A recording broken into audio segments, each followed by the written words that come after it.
So, how do you conquer an entire world without firing a single shot? It's a crazy question, right? Well, today we're going to deconstruct a fascinating blueprint for a totally different kind of villain. This isn't someone who commands armies. No, this villain wages a war on reality itself. And this quote, man, it just nails it. This isn't your typical bad guy with a giant army.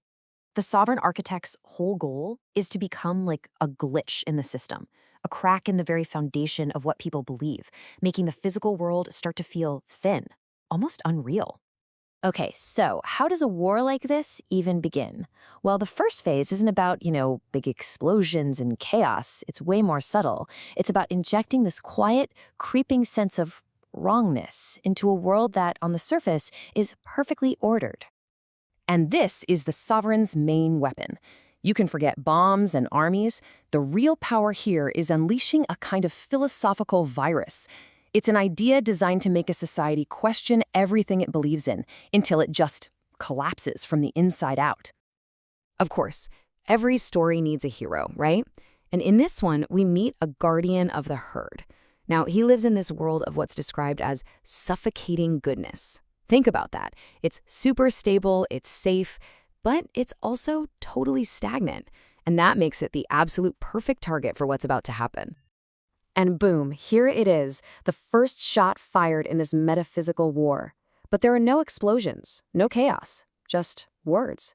The sovereign delivers a decree, and with it, he injects the very first dose of existential doubt into the world. Nothing physically changes, but the feeling of reality itself shifts. It suddenly feels heavy and weary. The glitch is now officially in the system. All right, let's move into the next phase. So, how does this glitch start to grow?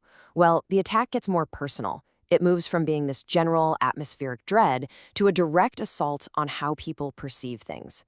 This is where reality really starts to fray for individuals. Remember that heavy feeling? Now it's spreading. It becomes this great weariness. People literally just stop working. They stare into nothing. But then it gets even weirder. Things and even people start to vanish. I mean, not just gone, but totally erased as if they never existed in the first place. The sovereign's velocity is now literally deleting bits and pieces of reality. Okay, this next part of the attack is absolutely fascinating. Our hero finally confronts a follower, and the sovereign appears. But he doesn't attack our hero's body. He cuts his shadow. Think about that. It's a completely symbolic, metaphysical strike designed to sever the hero's connection to his own self, to his own place in the world. And here's the direct result of that. You see, before, our protagonist felt whole, totally in control.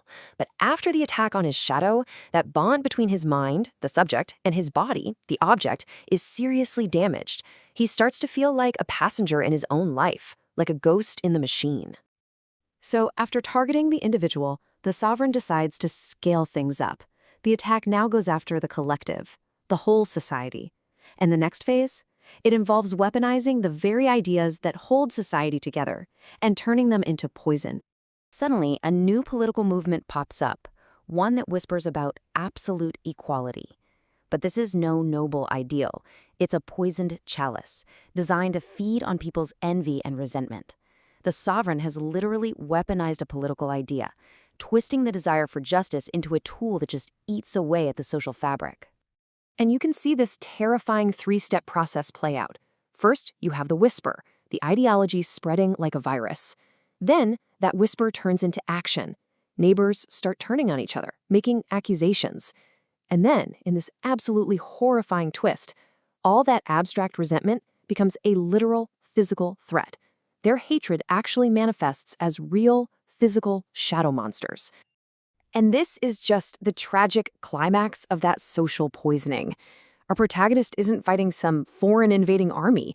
He's fighting his own people, his friends and neighbors, who have been transformed by their own bitterness. The society is now, quite literally, devouring itself from the inside out. But wait, the sovereign isn't even close to being done. I mean, he's broken individuals, he's broken society, so what's next? He goes after something even more fundamental, the very concepts of time, consequence, and progress. All of a sudden, the sun and moon are just gone. They're replaced by this constant gray twilight. Time completely loses its rhythm. And what's worse? no one can sleep. It's basically an existential prison, forcing an entire population into the state of sleepless, empty contemplation, all designed to just shatter their collective will. And as if that wasn't bad enough, the Sovereign then introduces his own twisted version of eternal recurrence. Our hero gets trapped in a time loop, forced to relive the same 3 hours of his worst failure over and over and over again. It's a personal hell designed to completely crush his spirit. And you have to understand the sheer horror of this. It's not just remembering something bad. It's being physically trapped inside that memory. Every single detail, every mistake, it all replays with perfect, agonizing fidelity. The fact that it's inescapable, that becomes the ultimate psychological torture. And with every single reset of that loop, the Sovereign's voice echoes, mocking him, mocking everyone. The message is crystal clear. Your lives are meaningless, repetitive cycles. All your struggles, they don't matter. You're just part of the herd, going around and around in circles, getting nowhere. Okay, so let's recap. The Sovereign has broken the individual. He's broken society. He's even broken time itself. Now we finally get to the devastating purpose behind this whole campaign of metaphysical terror. What was the point of all this? Somehow, through just sheer force of will, our hero manages to shatter the time loop. He breaks free, but he doesn't emerge to victory. He emerges to see his capital city in flames. And here's the kicker. It wasn't destroyed by some invading army.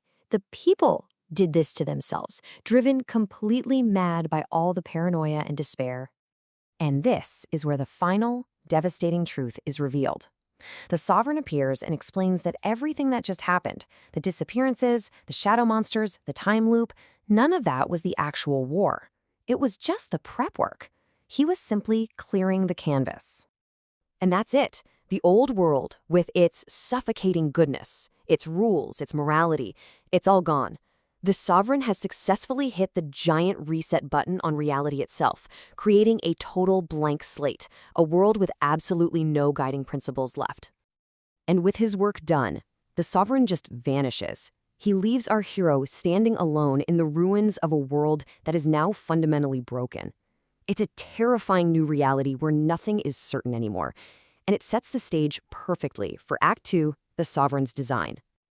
So this leaves us with the central, burning question of this entire story, doesn't it? When reality itself is the weapon, how do you fight back? In a war that's fought not with swords, but with ideas, a war that takes place not on a battlefield, but inside your own mind, how do you possibly win? I mean, what would victory even look like?